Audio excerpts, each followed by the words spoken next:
What's up, y'all? It's your host of Connecting the Dots podcast, Kymmy Coco, and Jay Black and Dom and I would like to welcome you to this week's episode, and we are so happy to be here. Again, we are sponsored by Soul Mississippi Candles. Make sure you check them out. And if you would like to sponsor an episode or two or three, or however many you would like, reach out to us at connectingthedotsatl@gmail.com, or you can reach out to us on Instagram at CTD_ATL. Thank you guys again for following us on social media and giving us your feedback. We appreciate it. And make sure you guys are always checking out our episodes on innovativeblackstation.com. See? So make sure you check us out. So let's get into it. Current events this week. Man, let me tell you something. I've been having a hard time this week just getting back into normal life because I was supposed to go to New York, and I was one of the people that was affected by all the cancellations. Oh, man. What airline you was with? Spirit. Spirit was canceled too? What do you mean two? They're the ones that started it. I thought it was American Airlines. It all started with Spirit. I was just doing a turnaround trip. You know what I mean? You can't really travel with Spirit. Spirit is only if you like me. You know, I'm going to spend the night somewhere else. I'm coming right back. You know what I mean? It's not for like, you know, you're going away for like a vacation. Be hating on Spirit, hey, look. I love it. Look. I love Spirit. It does it gets me where I need to be. Okay. I did Frontier. Frontier, Spirit, they're all just for, they're not for, you know, I'm going to Miami for a week with my man. It's not that. It's like, I need to get up there real quick and tomorrow I'm turning around. That's what I was doing, you know. It's just not worth it if you're not doing that, because then you have to bring too much stuff and you got to pay. So anyway, there are hundreds of people in airports across this country who were stranded because so many Spirit and then affected American and started going down the line to Delta, and then it was just a mess all week. So hope everybody that was affected by it got their money back or credit or whatever you needed, or got where you needed to be, because right now is not a good time to be stuck at anybody's airport.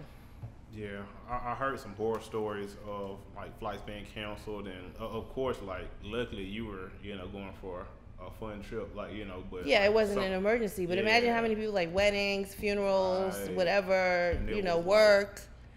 So what they're saying is they're having an employee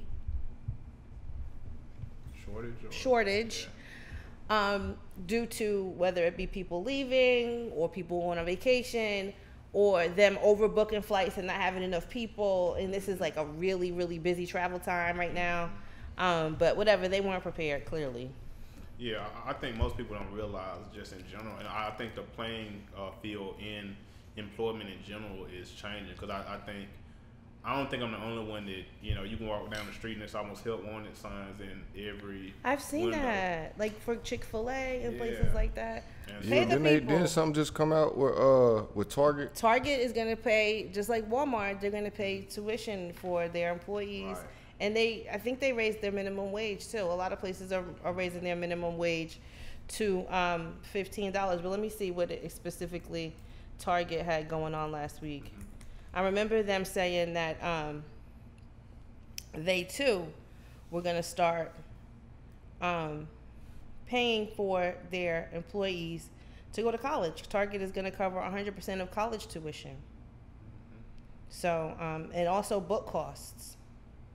And I'm happy to hear this, and not to be too hard, but it's kind of like I'm glad that so many people do need help, because it's showing you what they can do. You know, it's like, you know, these big organizations like Walmart and Target, like they could have been investing in their employees. They could have been, you know, paying people a certain wage, but they have to have their backs against the wall and just need help for them to do all it. All power is in the people. So exactly, that's why I'm so happy for people. Like a lot of, even at some of the places I am, I hear conversations about it's so hard to find, you know, good help work. These days, or blah blah, and like in my mind, pay them, they'll come. I'm just like, yeah, like people aren't going to, if I can sell hot dogs on the weekend for 2 days and make more than I make all week working for you, well, guess what I'm going to do? Guess what I'm going to do? And people, I think the pandemic last year where everybody was at home, it gave people, I started a candle company, like, you know what I'm saying? Like, it gave people time to look into what they actually want to do or the things that they've always wanted to do. And a lot of people didn't go back to work. Exactly. You know what I'm saying? So I think these businesses are learning that, the people do have the power, and they're going to have to pay if they won't get help. I mean, if you really want me to tell you what I want the companies to do, bring back profit sharing plans and contribute more to these 401k plans and give us more options in our 401k plans. Yep. Bring back profit sharing pension programs and stuff like that. But I ain't on the mic, but is that speaking to the people that work for it right now? I think it would. Hell yeah. I mean, if you are going to be a part of the profit sharing program, that means that every so often when the company makes money, they divide it up with the employees. Mm-hmm. I understand that, but we in an era right now where niggas not even staying at jobs long enough to even receive them. But as a company owner, I want employee retention would be my thing, and that's how you keep employees.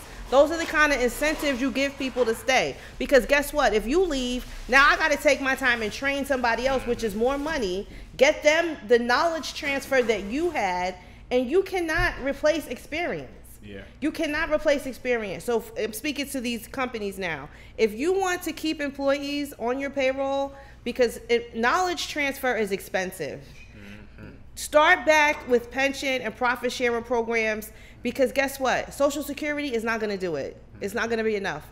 Employees, press your companies to share more of their earnings with you. And I feel like, and that's why I'm so glad. I feel like we're almost in a sense of course correction for society. Just because you can only squeeze, water out of a rock. It only has so much water in it. So I feel like these companies, it's just become, especially here in America, like it's almost a given that companies, they want to get the most work out of you for the least amount of pay. And so now that the tides have turned and they realize how valuable, like you said, the people with knowledge are, the people, it's hard to bring people in certain arenas and teach them to be efficient on a level if you're not investing in them. So it's one of those things to where, once again, I'm kind of happy that we're right here, and I hope to see more companies start to invest in their workers, because like I feel like Jay Black was saying, you don't see people stay at jobs long anymore. And I feel like as our generation, like I had to explain this to my mom, like this isn't it isn't like when you guys coming up where you could work one job, and retire and you be good. Still, right. It's like no, because they had that. Mm-hmm. They had pension and profit sharing and Social Security and all that. And that's why I think it's such a gap in understanding what the younger generation is going through, because like literally like, you even a college degree used to be something. Like now, you used to think like, I know when I went to college, like this just not being naive, obviously at this point, like now that I realize it. But shit, you thought when you go to college, you swear when you graduated college you were supposed to be rich, you were supposed to be well off, all this other stuff, and it was not like that. Like it got to the point to by the time I graduated college, I ain't gonna say it was equivalent to a high school degree, high school diploma. But it just didn't do anything for you. It didn't guarantee you anything. Like it was supposed to or whatever. Well, this is the thing, right? Our parents didn't have degrees, but they owned property. Mm-hmm. Our generation has degrees, and we don't own anything. Yeah. So that was the difference in one generation that it made, because like you said, they sold college to everybody. And then when for-profit colleges came along, that kind of cheapened the experience of having gone to college, because now all you gotta do is pay people, sit online, do a couple papers, and you get the equivalent diploma of someone that went to college for 4 years. And you know what I'm saying? Right. So yeah, it's a racket, because you end up graduating already hundreds of thousands of dollars in debt before you even get a full-time job. And that's even, I think, not even just, I feel like society is just building these monopolies in different areas, because even, say for instance, the housing market right now, we have all these hedge funds coming in and buying up literally like homes. And so the idea, you can see it coming, is for them to price you out and for everybody to become a renter. Like they don't even want you to be able to afford a house right now. And so it's kind of like, where are we going? Like, well, yeah, as a homeowner, what you need to do is, when you sell, you have the option of selling it to who, you know what I mean? Mm-hmm. If you see that that's going on, make sure you're selling it to someone instead of something. And like, once again, it's hard to very few people think like that. You know what I'm saying? Like everybody just after money. I always tell people that's when I tell people like you really start to understand that money isn't everything, and it comes to stuff like that because like if nobody has a heart, if nobody cares about this lady that's been in this community for 40 years not being able to afford her property tax anymore, and now she's having to leave somewhere where that's the whole life she's known. When you don't have good people in position with hearts and humanity, they do just grab for money. It's money, money, money. Like, so we have to get to the point to where we own things and we can control decisions like that because, right now we kind of left at other people's mercy. And that's never a good feeling to have. Speaking of this, I know we spoke about this on a previous episode. Let me remind you guys, there was a push in Alabama to start a union at the Amazon plant out there. And now officials are recommending that they rerun the union fight because they're saying that Amazon cheated.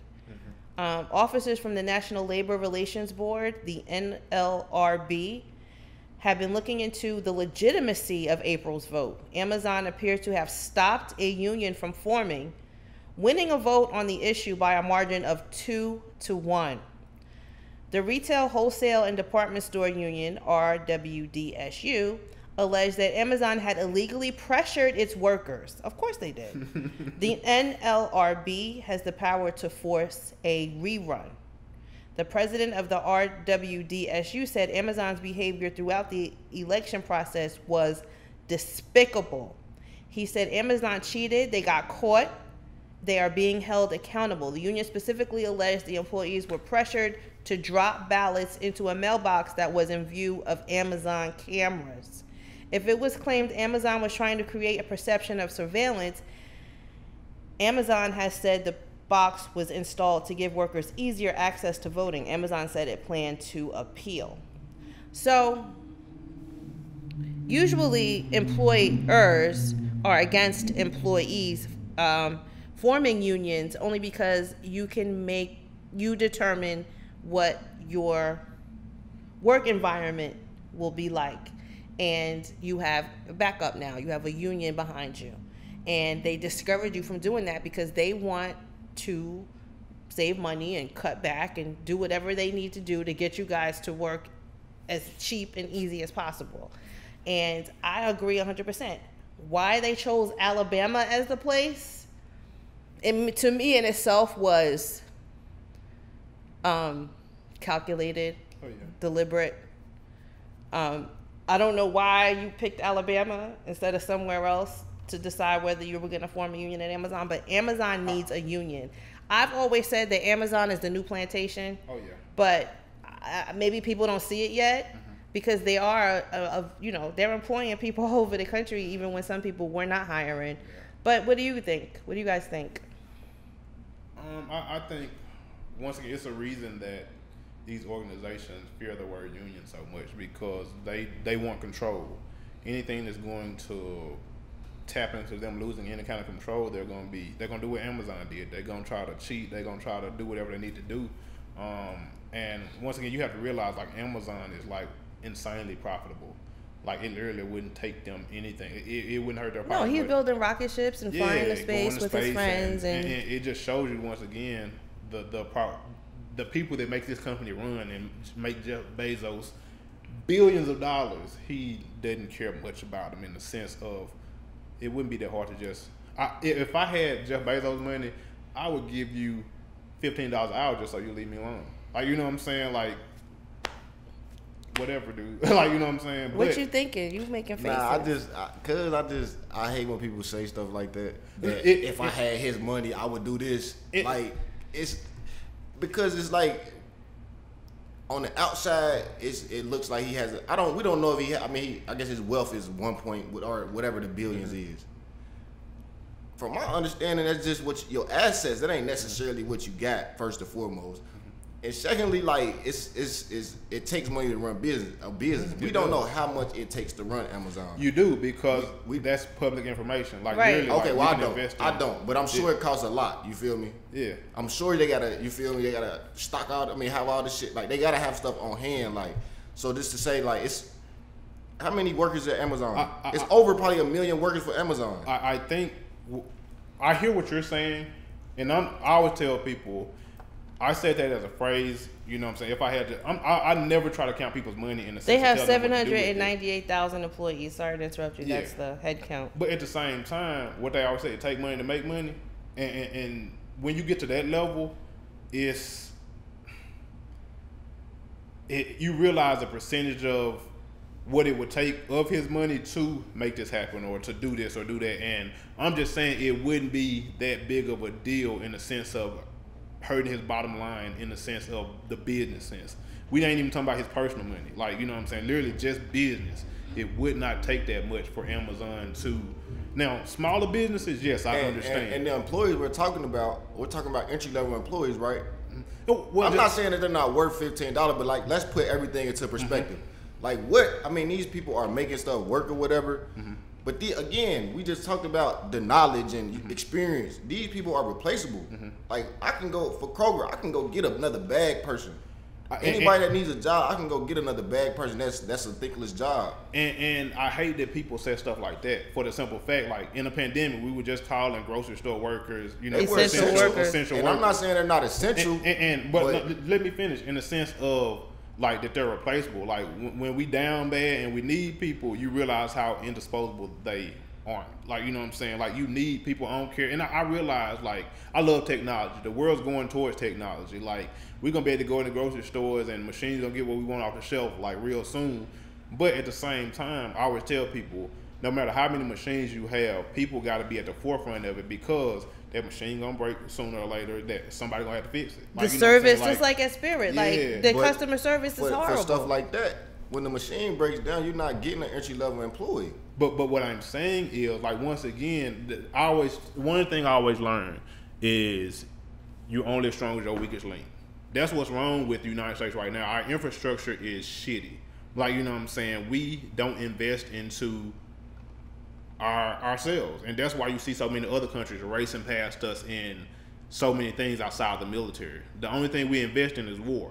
Like, you know what I'm saying? And so you have the richest nation in the world, the freest nation in the world has the most incarcerated people. You know what I'm saying? They have we should be embarrassed to be the richest nation and to stand in the world in education where we are. If you don't invest in people, it's going to show. And that's why when we say, why is this stuff happening, or why are kids acting like this, or why do we have January 6th, you know, a pandemic? Why do we have people raiding the Capitol? It's a circle, and if you aren't balanced, stuff gonna get out of whack. And when it's out of whack, we're gonna be looking at each other crazy when we could have, like, once again, we seen this coming. Like, you know what I'm saying? When we went back outside in the pandemic, we knew we were gonna be right back here. But just because nobody had to deal with it then, people are willing to not invest in science. They're willing to not invest in, they want kids to go back to school without having them adequate safety.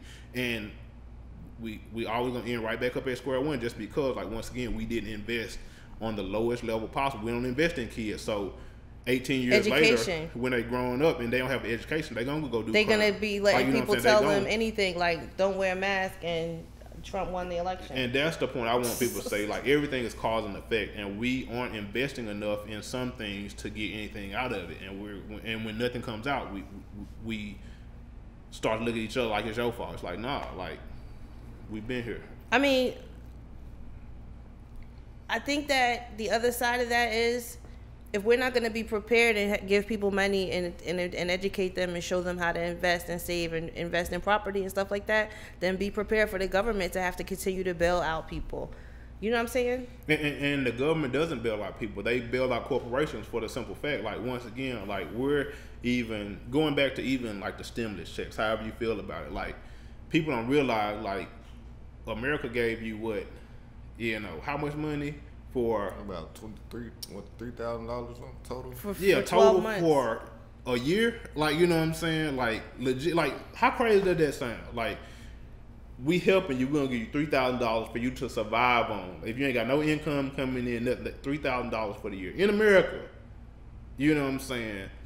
But these corporations, you know what I'm saying, when these car companies, you know what I'm saying, needed bailout, when the airlines last year when the pandemic hit, they needed money to keep their employees at work. It was easy to get these corporation stuff, but when it comes to taking care of the least of people, the people on the bottom, the people that's going, you know what I'm saying, keep the workforces going. The people that are going to, you know, if they get a little bit of money, they will go spend money in the community, even if it's at the grocery store or even just to get essential stuff they need to keep the economy going. But they only gave you $3,000, and they giving these corporations billions. The CDC, I know which they misusing. Yeah, we talked about this last week too. Another thing the government is doing to help people, the CDC had issued an eviction moratorium where you couldn't evict people. They ended it. The last time they extended it, they said they weren't going to extend it anymore, but they ended up extending it again, y'all. So update. I know on social media I've been going back, kind of like telling people it's because we said it was expired. It did expire. We recorded it on the first. Yeah, we recorded it the day before they extended it. Mm-hmm. So they did extend it, y'all. So now it's been extended to October. The argument is that there wasn't enough time for people to take advantage of the programs that are out there locally for you to apply for the help to pay your back rent. So please, y'all, I can't say this enough. Find out where the help is. There's money out there for you to help pay back your rent. There's even money out there to help you pay your lights and get food and all that. Yeah, I know Spectrum, the internet. I think our internet though. If you got any internet service, they doing something to where they give you a $50 credit. Yeah, so the U.S. Centers for Disease Control and Prevention, the CDC, issued a new eviction moratorium through early October for areas of the country with high or substantial transmission of COVID-19, which, is probably majority of the country right now. They are facing legal challenges, though. The new ban. Legal challenges have been filed across the country, including by lawyers for a group of landlords and real estate companies who have asked a federal judge in Washington to put a hold on the ban, writing in an emergency application that the CDC acted in bad faith to relieve political pressure on the White House and use litigation delays to buy more time to keep the unlawful order in place. So they're arguing that the CDC does not have the power to do that. The people that are supposed to get paid, the landlords and stuff like that, they're pushing back like, no, we cannot keep extending this. So, you know, if you're that deep into it and you don't plan on, you know, taking advantage of this stuff that they're giving you to pay and catch up, then you might want to consider an alternative right now because it's just going to add up. So try to get forgiveness or to get the help that they got out there. There's an estimate of 11.4 million adults in rental housing that are behind on rent, according to an analysis. The U.S. Census Bureau survey of the Center for Budget and Policy Priorities. A small fraction of the $46 billion from rent relief that was included in the December stimulus package has been distributed, and more funds are starting to flow. So go find it, y'all. More than $1.5 billion in assistance was delivered to 290,000 eligible households in June, according to the U.S. Treasury Department. More money than what was doled out from January through May. So people are finding out about this money, and they're finding out where it's at, and they're taking advantage of it. So make sure you go to the CDC website, find that link we told you about, and try to get some help if you're stuck, because it's hard out here. Everybody's trying to recover. And we're going to have to keep on going because there's not going to be another shutdown. I'm going to tell y'all that. So yeah, they ain't trying to get no more money out. I feel like they should give us one more stimulus, though. They're not going to give us any more stimulus. The only thing that I might see happening is if anything closes down, it's going to close down out of necessity because they had a COVID outbreak. And that's what I was about to say. I think, why are you guys so confident we won't have another shutdown?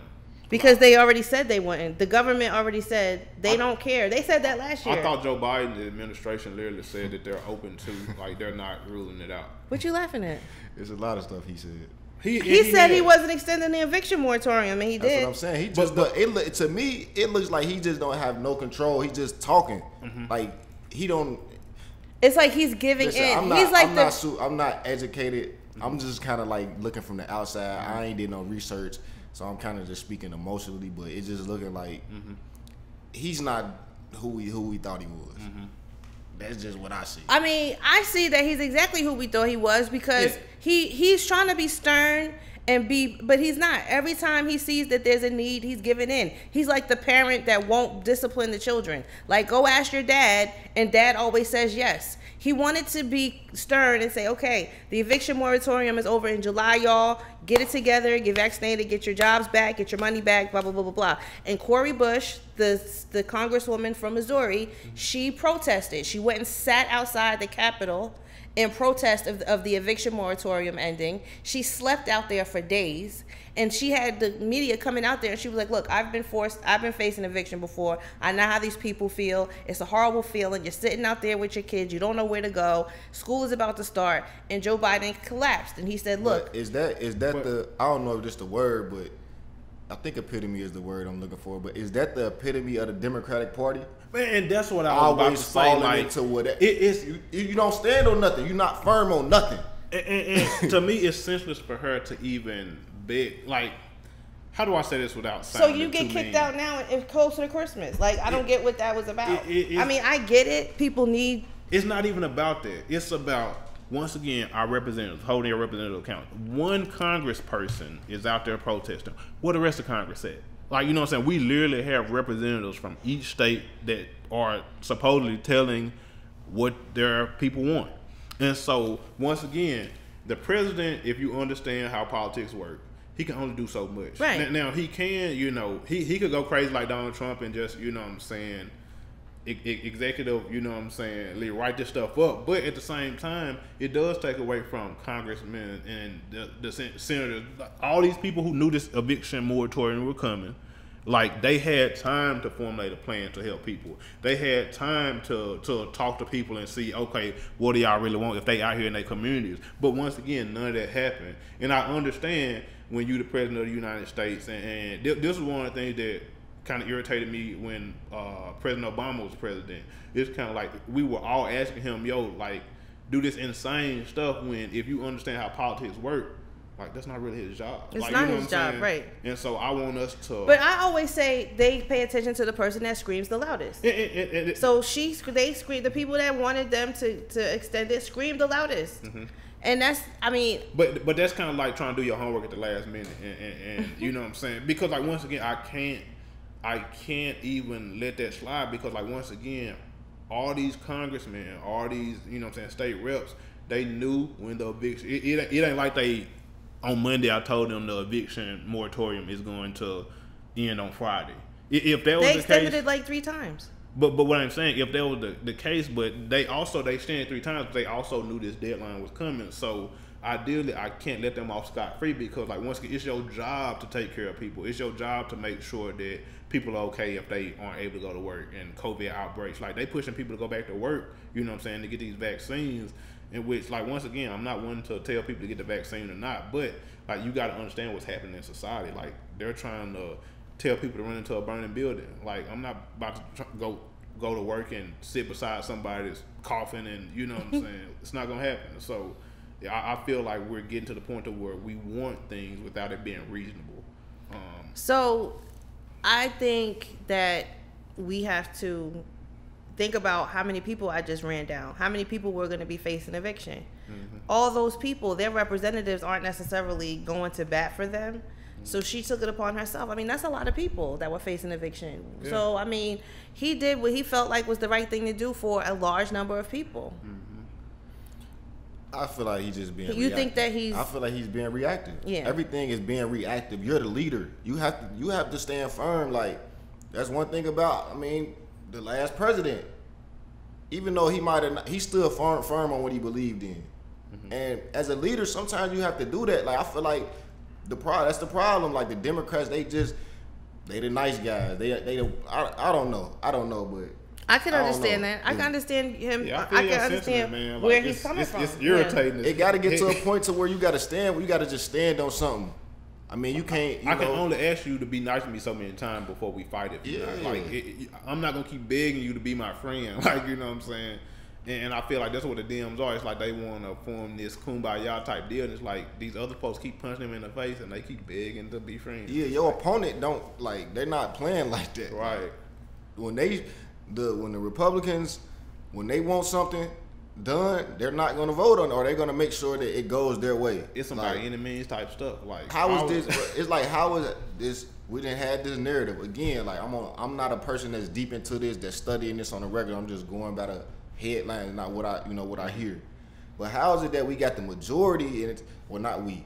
How is it that the Democrats got the majority, and it's like they still gotta fight and it's still a battle to get their they are passed. doing it the way that they're supposed to. They're trying to do it the right way. They're doing it right. It ain't no right way, obviously. And that's literally what Republicans keep teaching me. There's like, no right way. They make you can get away with whatever you bold enough to do. Like, you know what I'm saying? Because like if it's done, you still gotta clean it up. Like, you know what I'm saying? It's like the Republicans literally will do what they want to do and just worry about the outfall later. Like, and even going to jail, like they've been talking about Trump gonna be in prison. Some Trump, like, man, y'all gonna have to come get me. Like, you know, they don't care. Like, I'm gonna get on TV, I'm gonna say what I want to say, I'm gonna do what I want to do, and y'all figure it out after that. And that's what we are, I feel like.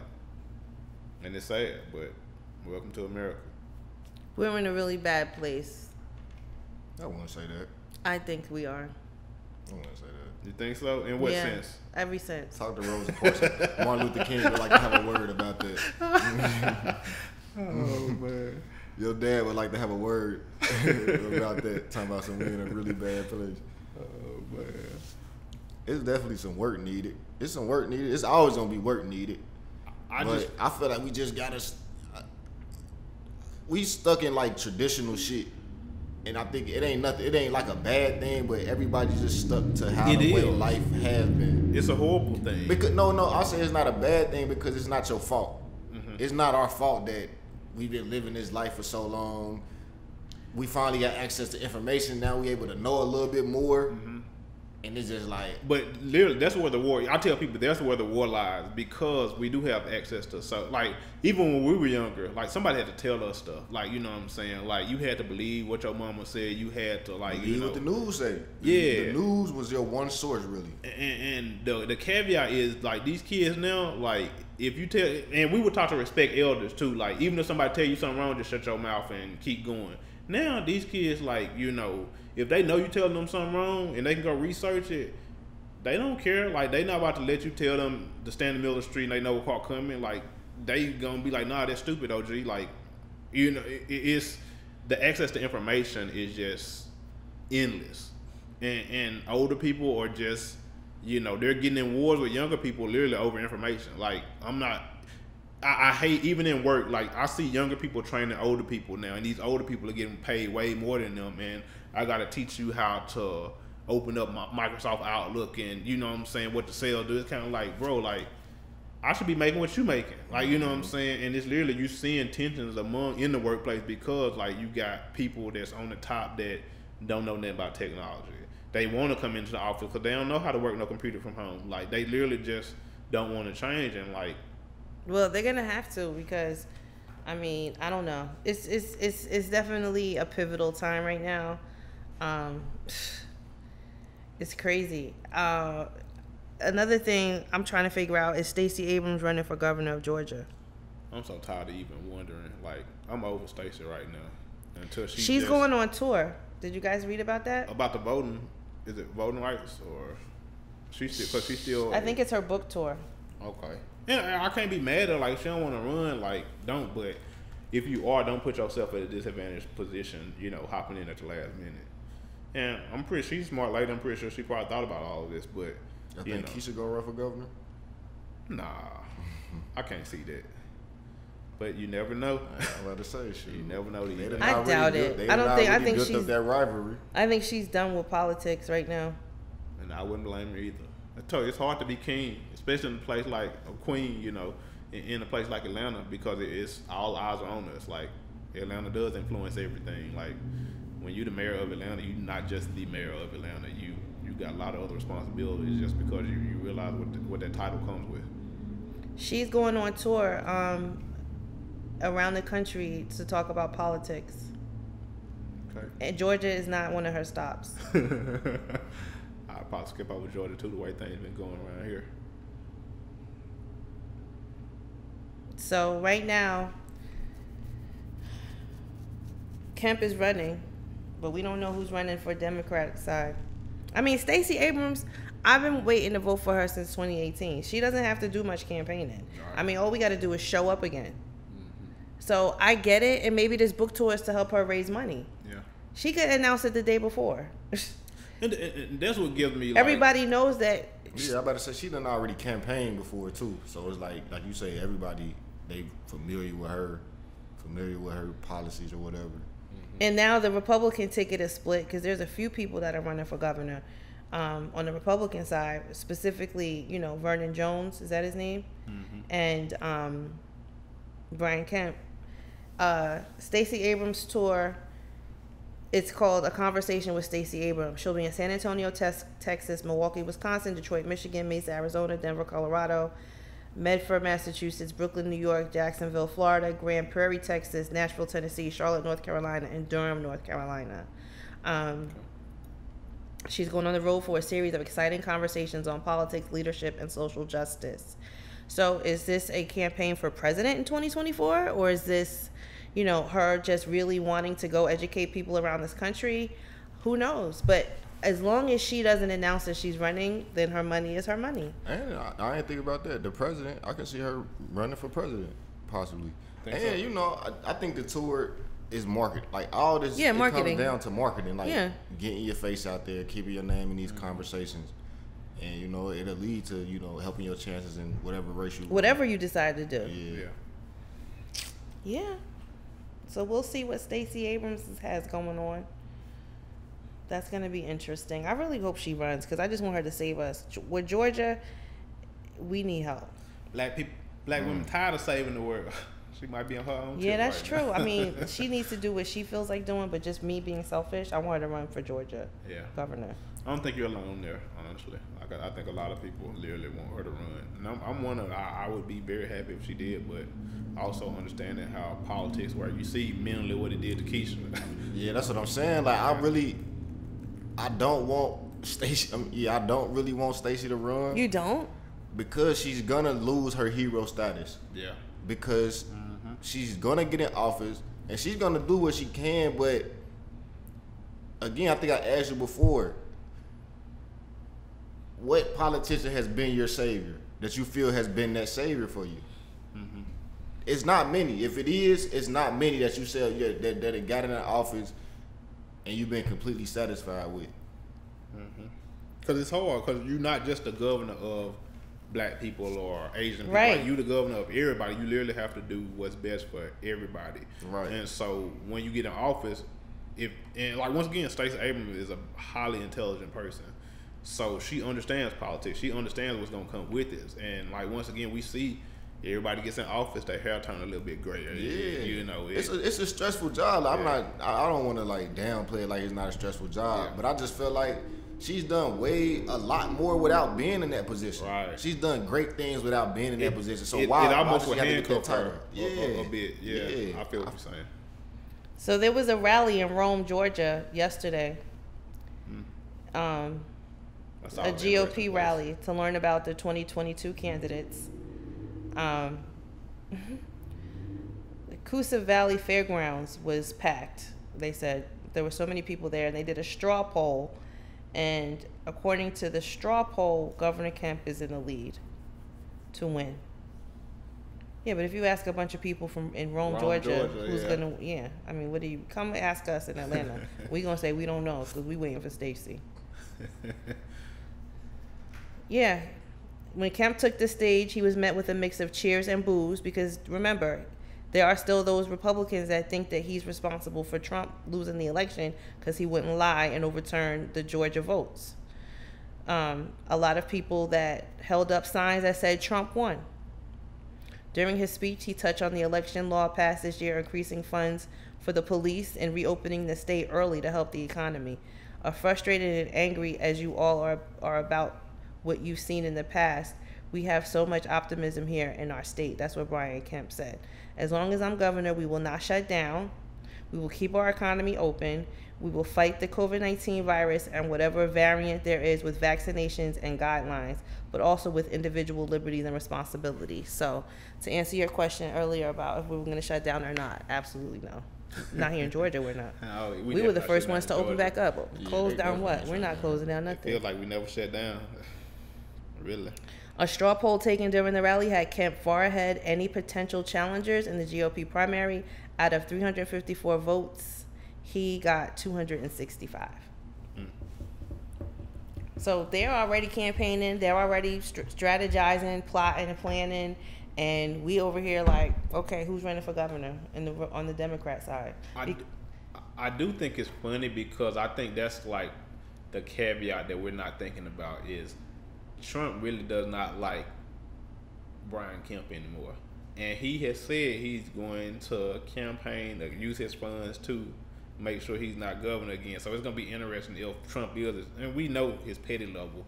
So when the fireworks do start, I'm interested to see if him and his cult following, they're going to turn up. Georgia, like, you know, I think the people that like Donald Trump way more than they like Brian Kemp. Yeah, of course they do. And so these places like Rome, Georgia, and, you know, different places, it's going to be interesting to see the fallout in the very red areas of Georgia. School started last week, right? Yep. Cobb, Gwinnett reported hundreds of COVID-19 cases. In the first 2 days. The first 2 days of school. In Texas, though, they don't have to tell you. They're not doing any contact tracing. They're not reporting any of the COVID cases that they get in school. They're not doing any contact tracing. School doesn't have to notify the parents if there's an outbreak in the school. If the school does do contact tracing, parents can still choose to send a child to school if they are in close contact of an infected person. You can still send your kids to school. Wow, so everybody's just out here on your own. Make your right decisions. We also found out, like we said last week, if you have the vaccine, you can still spread virus to people. Mm-hmm. You can still get the virus. We knew that. We knew that it wasn't a cure. But we now know that you should still wear your mask around people, even if you're vaccinated. What's the percentage, though? I mean, even though, like we said, 1% is a lot of, but because it's probably a low percentage, though. What's the percentage of what? The person that's vaccinated that can spread it. Let's see. But yeah, ideally, like once again, like the mindset is like the vaccine would definitely help you out if you catch COVID. So ideally, that's why. Less than 1% of fully vaccinated people experience a breakthrough case of COVID-19 infection. Yeah. And I like those chances. You know what I'm saying? I know it's still a chance, but like once again, I'd want you on my team if you shoot. I mean, it's just like condoms. Right. It's just like condoms. Like, right. You feel me? What they say, 99%. My daughter is one of those 1%. And at that rate, I'm like, shoot. But I always tell people that 1% has to be somebody. Like, you know what I'm saying? Yeah, my daughter, Raven. But like, when it comes to getting sick, like once again, like it sucks when you, because like once again, I keep saying on TV, like people that were like anti-vaccine and then they got COVID, and they asking for the vaccine when it's too late. So it's kind of like everybody thinks it can't happen to them, and I don't try to use scare tactics, but like once again, just looking at the numbers, like give yourself the best chance to be in the best position to be okay. So the latest information says that less than 1% of fully vaccinated people experience a breakthrough infection.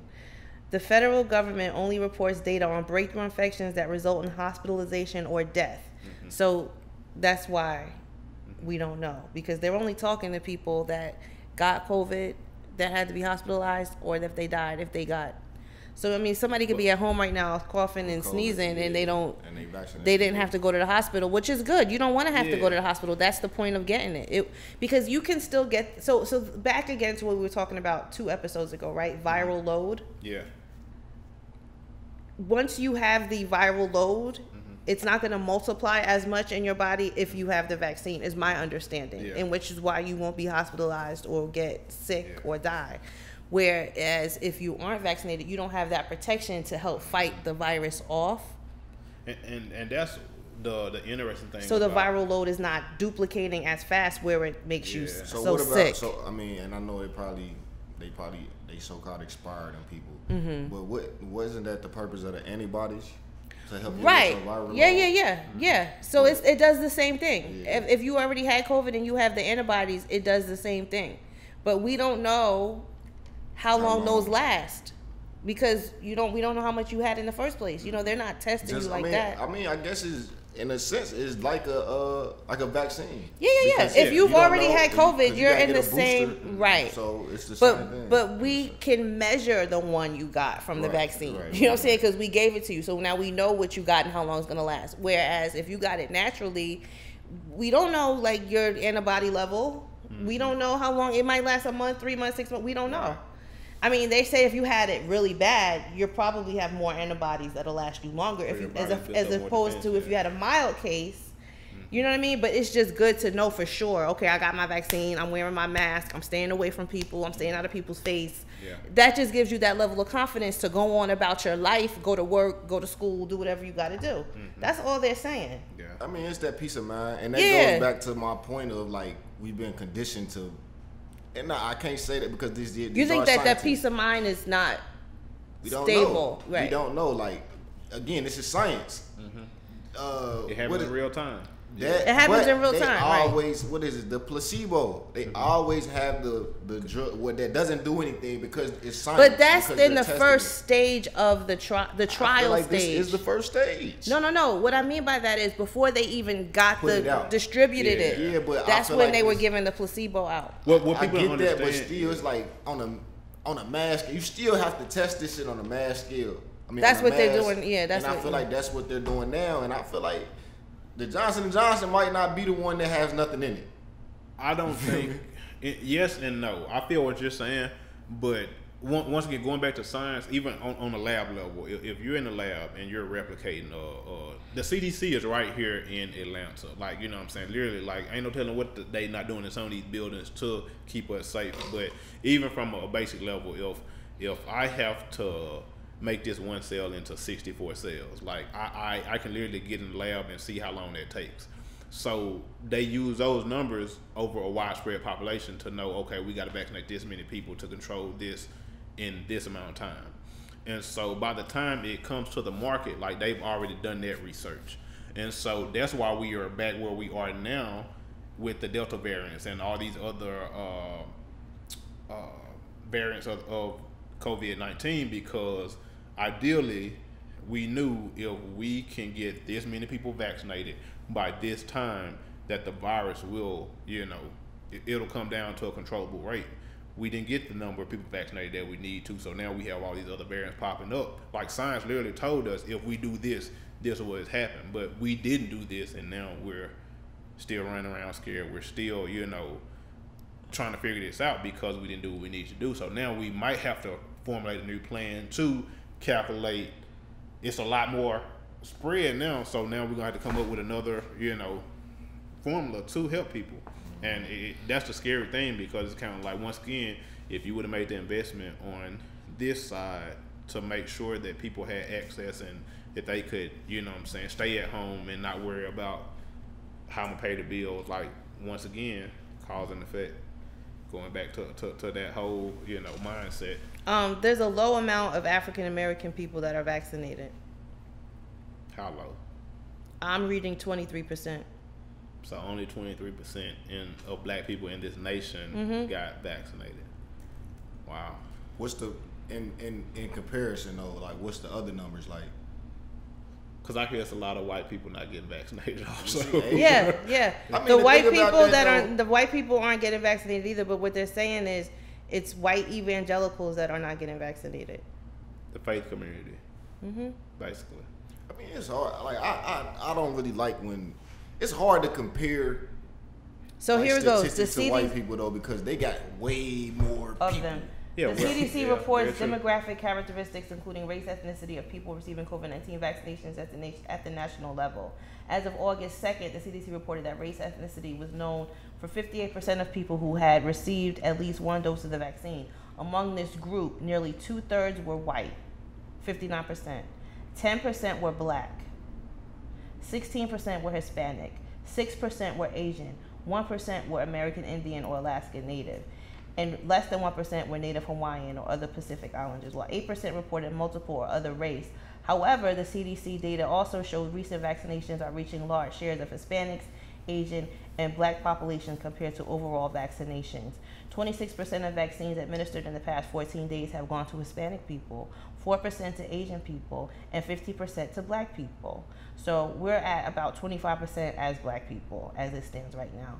The recent patterns suggest narrowing of racial gaps in vaccinations at the national level, particularly for Hispanics and black people who account for a larger share of recent vaccinations as compared to their share of the total population. 26% versus 17%, 15% versus 12% respectively. While this data provide helpful insight at a national level, to date the CDC is not publicly reporting state-level data on the race and ethnic composition of people vaccinated. So on a national level, we're about 25%, and that's crazy because we make up a large percentage of the workforce. Yep. 13% of the country makes this bad boy run. So that's where we are with it. So yeah, y'all, that's what's going on. That's the news, the data, the information that's going on. Anything else y'all want to get into? Because real quick, I want to talk about the Verzuz that we all witnessed. The legendary Verzuz. The legendary Verzuz. Was the best one. I get at number one. That was probably the best Verzuz ever. You weren't here, Dom, because you had to leave early, but the other day when we were talking about it, they told me they thought Dipset was going to win, and I thought that was so funny. Man. I thought Dipset was going to. I mean, I still feel like I just feel like the Locks just outperformed them. Yeah. Like the Locks, they took it serious. Yeah. Again, you had this Jada. was their opportunity. Man, and they took it. Well, it was Jada took it. It was Jada Day. But Jada had that Verzuz experience. Because he went against Fab. I think you talking about people that have been friends for real. Right. You talking about people that have been comrades for real. You talking about people that have been performing together for over 20 years. Yeah. Granted, Dipset, they've been doing it too, but they be beefing with each other. Yeah. They be having problems. And that's what I think. Because I didn't watch it live. I went back and watched it. And when I think I told y'all, that's because I'm not from New York either. Because ideally, I feel like I didn't really care about this Verzuz this much. Not to be disrespectful, but like the Locks. I mean, listen, I don't feel any disrespect to people that aren't into it because I get it. And I look like I'm a huge Jadakiss fan though. Like, you know what I'm saying? Like I like Jadakiss, but like I didn't really get into him on the level of, New York. Right, of course not. But I think they said Jadakiss's streams alone have went up like over 50% over the last 200%. 200%. Like I knew it was something crazy. So like I feel like we just need a Jadakiss appreciation moment because I feel like that's every day I wake up, baby. That's every day I wake up. My thing with the Locks, the reason I underestimate the Locks is because it's not too many Lock songs that I can think of on top of my head. A lot of their shit is features. Yeah. And they killing the features. But a lot of the shit is features. Like, and then I fuck with Jada, so there's a lot of songs I like of his, but the Lock as a whole. But when you saw it, were you watching it live while it happened? Yeah, were you watching it here? But a lot of those were features though. A lot of the songs that the Locks played were features. Them featuring somebody else. No, they were on other people's songs. But it says that. But if you listen to the songs that they say it's 3 of them. They out exactly. It's 3 of them. So just on paper, it's a feature. You know what I mean? They know that they carry the weight for all the songs that they're on. So it can say the feature in the Locks. But the Locks are carrying the whole song. That's why I kind of underestimated them. Like, yeah, you can't look at them on paper. I'm looking at they regular. They like them like Styles P. We know he got the I Get High. Like Jada, we know Jada got some hits. Like, but this is some shit that, like you said, you had to be there. Like you had to experience them in the street. And even it was a treat for me being from the South because like it made me realize like once again how dynamic like they were. Like it was kind of like because I remember when I first moved to Atlanta, I went to a Ludacris concert. And Ludacris was one of those people. I got in that concert and I was like, and I like Ludacris, but like when I got in that concert and he kept playing songs and I was like, dang, he got hits. And I felt Luda that has way. Hits. Yeah, but sure. I felt that way when I watched his verses with the Locks, and it was kind of like, it made me realize like, dang, like they really. And you know who else has hits in Atlanta that they sleep on? Scrappy. Yeah. I can agree with that. Yeah, Scrappy dude, he had a run. He had a nice run. He's another feature guy too. Click? Like people, if Scrappy is on a feature, he carried that bad boy. Yeah. Like, you know what I'm saying? So he has a lot of stuff like that you wouldn't realize. Yeah, but you can't sleep on the Locks. They showed up. They showed. Yeah, they were definitely all their skills. You could tell they were still. They took it serious. They were prepared for this. Like they rehearsed. They weren't playing around. They were on point. Like I feel like Dipset. We talked about like Dipset is the representation of what we see in rap. Yeah. Like swag rap. You feel me? Niggas just hip too hop, cool for this shit. Hop. Yeah. I'm not saying that they was on drugs, but niggas on lean and you performing this shit. Like you not taking this shit serious. They represent like, the 40 teens. But you could tell, that's one thing I loved about watching this too. Like you could tell that the Locks were still friends. Like they still be around each other every day. They know every song each other's verses. They were passing the mic to each other. Like when what's his name, Mike went out, he just what's his name just went ahead and passed him his mic. When his mic wasn't working, and they knew each other's parts. Like you could tell they still hang out. Dipset, you could tell they just come together every now and then. It's for the money. But like that was one of the best things I love seeing. You know how tight the Locks was. It's a great week for hip hop. We got to see I feel like we really got to see hip hop as a whole in that one battle. But we saw everything in hip hop in that one battle. Do you see what I be saying? And I think I get what you're saying, but I just think that's the beauty. Like it's room for all. Yeah, it's room for all that like, shit. We got. Yeah, that's what I'm saying. Like, it's but this is what I be saying. Like, do you like? Okay, when people say to me like, "You don't like Jay-Z?" No, I don't. But I don't have to. Yeah, like, you know what I mean? That's not my shit. Exactly. I see what he did. Exactly. You see the You respect what he did. I see what he did. You respect what Dipset did. I respect them. But do you see now the dudes that he? You see what he did? You know what I mean? Like you see the type of dudes that he swooped up under him. Mm-hmm. Okay, I'm done with y'all. I'm out. You know what I mean? Like y'all are, you know what I mean? Like do you see what he did? Yeah.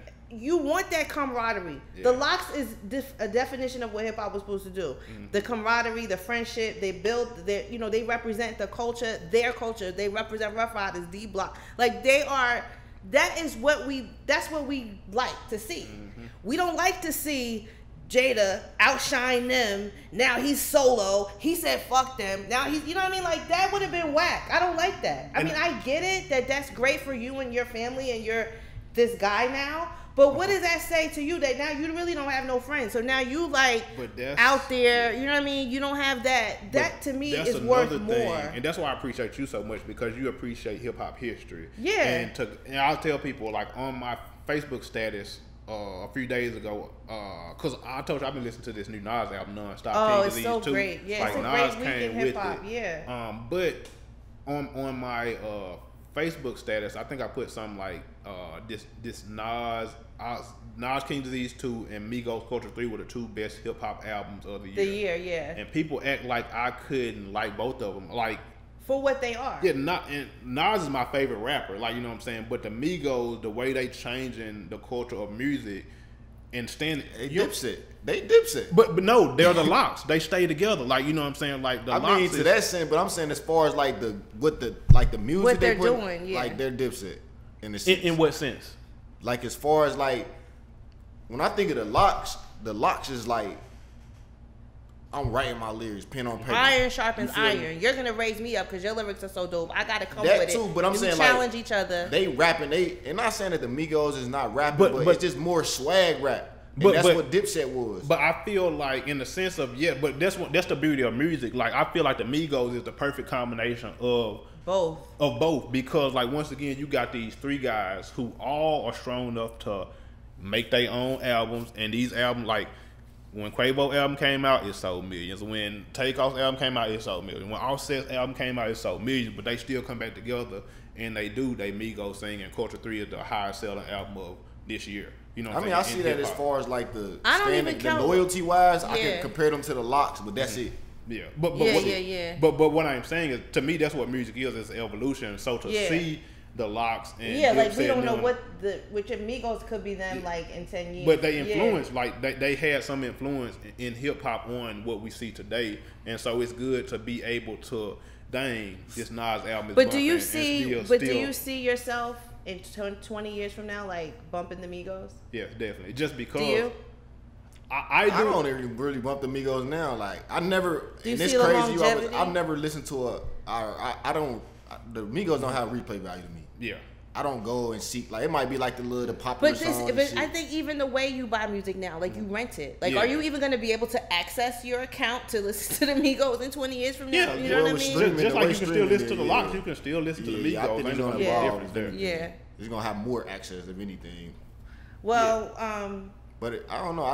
I say for me, I'm gonna still listen to the Migos because I always tell people it'll remind you of a time. It'll be That's it'll be. But that's why we listen to music yeah. now. Like I was listening to Bobby Brown when I came over here, and I was like, "Yo, like this joint is going hard." And that's from 1990. Like you know what I'm saying. So it's to me. That's how I'm weird with music because I literally measure time in music. Yeah. Like you know what I'm saying. When I first hear a song, I'm gonna remember where I was. If I really like it, I'm gonna remember that summer. Like when summertime with Will Smith. I remember when I was little. I think I was like 6 years old and I first heard that song, you know what I'm saying? And my dad would turn it on in the car, like just because I liked it so much. Like that's a pivotal, that's a major part of my, you know what I'm saying, memory. And I feel like when it comes to even stuff like the Migos, I'm a 35-year-old man, so ideally I'm not their target audience anyway. But for them to make music that I can relate to, the first song on their new album, Papa Was a Rolling Stone, like they sampled, you know what I'm saying, the dang Temptations. And like, so for me as an older person, it's kind of like, yo, I can rock with this because I can still like. Yeah, you can go back to a time in your mind. Exactly. So that's why I say I probably will. I understand that. So we're gonna get out of here, but we want y'all to continue to watch. Thank you guys for reaching out to us again. Sponsorship opportunities are out here, reasonable rates. Reach out to us, connectingthedotsatl@gmail.com. InnovativeBlackStation.com. You can watch all our previous episodes. Dom, you have any closing words? No, I just hope everybody has a good week. By the time you guys hear this, it'll be Tuesday. Y'all have Monday out the way. You're getting through the week. Yeah, just wishing everybody a good weekend. Make sure you're registered to vote. Check your voting records. Yes. Make sure you check your status. J Black, what about you? What you got to say on the outs? Everybody have a good week. He's a man of few words. Like I'm tired of Joe Biden. We're gonna toast it up to Dom's birthday was yesterday. Happy birthday! Sure. Thank y'all. And we will check y'all out next week. Kymmy Coco, I'm out. Peace.